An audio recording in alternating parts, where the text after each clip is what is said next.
So nabona ubwa mufite muri 2025 ni mu bujyana muri 2026 n'ukuri kw'Imana muzaba muri misega.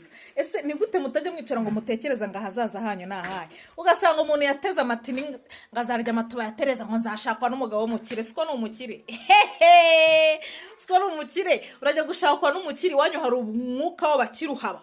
Uzi neza yuko ugitunzwe n'iwanyu, isabune woga ari iwanyu bayigura, isabune ufurisha ari iwanyu bayigura, kandi wenda iwanyu banakodesha. Hari nabi waba bafite amazu ariko ku myaka 25 agaramye ngo iwacu bazama 8 bazama fondation meraho nakumenyesha ko ufite karande. Ariko niba ugifite imyaka 25 ukibi iwanyu kandi wenda iwanyu bakinakodesha ufite karande, ikindi kandi ujye wikora mu gatuzo ugati ndimbwa. Mugomba guhindurira iwanyu nyito, ugasanga iwanyu muri abakire bakwishyuye no mu mashuri y'ama Cambridge, ariko uraho wigize ikigoryi, wirirwa mu bubari, wirirwa usambanira mu modoka, jya wikora mu gatuzo uvuge ngo ndimbwa, kuko niyo waba waravutse mu bakire ububwa ntibubura kubimbwa, ntubura kubayo. Nimba udashobora kuvuga ati ngiye nagize amahirwe iwacu barakize, reka rero njye muri business za papa wanjye cyangwa mama wanjye ntekingova. Mwaka mushya muhire kuri mwese, sibyo? Reka mbwire abana b'abahungu mufite imyaka 25 mu gitahi wanyu mukirya ibiryo so na nyoko bahashye, sibyo? Jya wikora mu gatuza uvuga ati, kandi niba uzi neza yuko nta kazi ugira, uzi neza yuko ugitunzwe n'iwanyu, isabune woga ari iwanyu bayigura, isabune ufurisha ari iwanyu bayigura, kandi wenda iwanyu banakodesha. Hari nabi waba bafite amazu ariko ku myaka 25 agaramye ngo iwacu bazama 8 bazama fondation meraho nakumenyesha ko ufite karande. Ubu tuvugana abana b'abahungu bafite imyaka 25 batabi wabo, kandi wabo bababwira ati mu rugo nta kintu gihari, bakagura uwo mufuka w'umuceri bakohereza iwanyu, mujye mwikora mu gatuza muvuga ati turi abantu b'abagabo. Abo nibo mba nshaka, turi abantu b'abagabo. Ariko niba ugifite imyaka 25 ukibi iwanyu kandi wenda iwanyu bakinakodesha ufite karande, ikindi kandi ujye wikora mu gatuza uvuga ati ndimbwa pe, ndimbwa, nta kintu mariye igihugu, ntacyo mariye iwacu, mama wanjye yaherekeje abantu babyara, sibyo? Niba ubona iwanyu bagikodesha kandi wujuje imyaka 25, so na nyoko bakikorera uburiri bahinduranya amazu, kuki udashobora kumva ko yari karande? Wowe kuki utumva yuko kuba so yaratinze gukora, yarajenjetse nk'uko kwawe, niyo mpamvu na mama wawe asaziye mu bukode? Kuki udashobora kubona ko yari karande? Ngo kuki mutejya mwicara ngo mutekereze muvuga ati twebwe tuvuka kugira ngo dukomereze aho iwacu bagejeje, muvuka kugira ngo mufashe iwanyu, muvuka kugira ngo izina ry'iwanyu murihindurire inyito.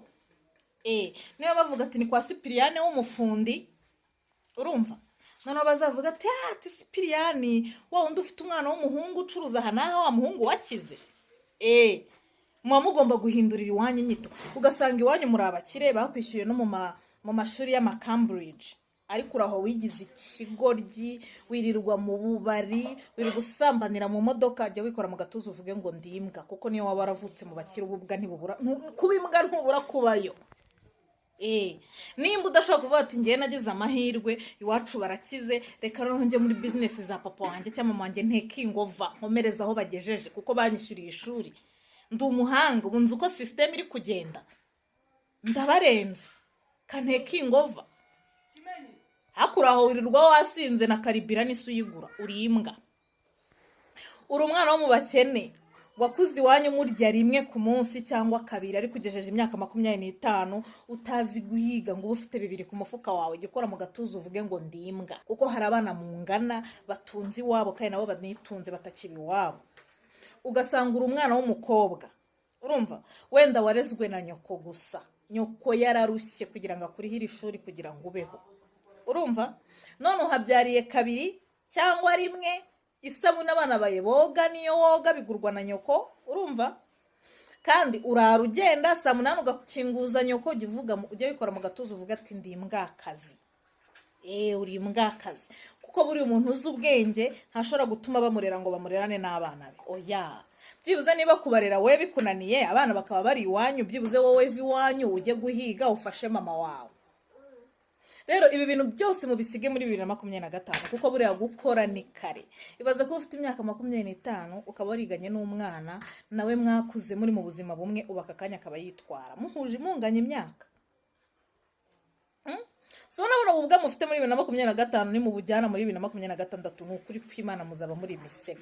Ese ni gute mutajya mwicara ngo mutekereza ngo hazaza hanyu nahaye, ugasanga umuntu yateze amatini ngazarya amatuba yatereza ngo nzashakwa n'umugabo w'umukire. Siko ni umukire siko ni umukire, urajya gushakwa n'umukire, wanyu hari umwuka w'abakire uhaba, urahaba. Siko ni umukire.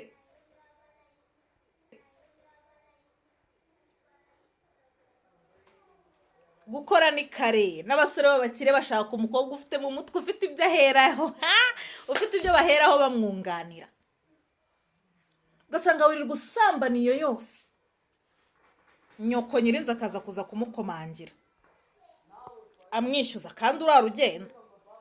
Ubwo se umaze iki? Turumbuka iwanyu ugende nyine bakurerera abana base we batakubona kuko uri imbwakazi. Baze kuba utaharaho muzamuri za zindi z'imisega. Dore imbwa itari umusega ifite amatwi ahagaze, iyo umusega iba ifite amatwi yaguye. Hari abantu muba mutazi na misiyo yabazanye. Ubundi iyo uvutse iwanyu bakaguha buri kimwe bakihiringa kugira ngo ukure, uba ugomba byibuze gukora ibyo batakoze, uba ugomba kubageza ku byo batageze. Ariko ikibazo cyanyu muri ibigoryi, ugasanga wirirwa ugigira icyana gisa nka rabere. Aka hano mba ndi inzobe ariko ndirabura. Ugasanga wirirwa ugigira icyana gisa nka rabere, n'akazi ugira, nta mafaranga ugira, utazi icyo kwigurira amayinite ari cyo. Wanyatsiwe mwakarande mwe abakobwa nkatwe niba dushaka abakozi, abasore bagifite nibo bagikodesha. Iwanyu bakodesha bate uri umusore?